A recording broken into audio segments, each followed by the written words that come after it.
See My Bills allows your customers to register onto the self-service portal at any time using the self-registration mechanism.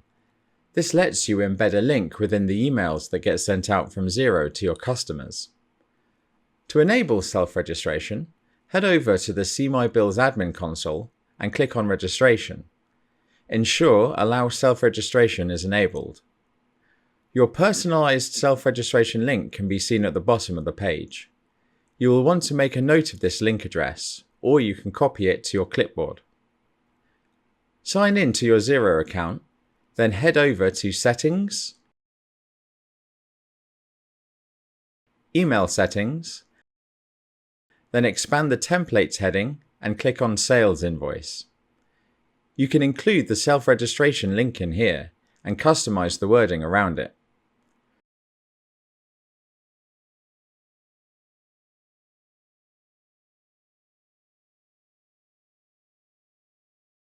From now on, any emails that get sent from Xero will include a link to the self-service customer portal, allowing your customers to sign up at any time.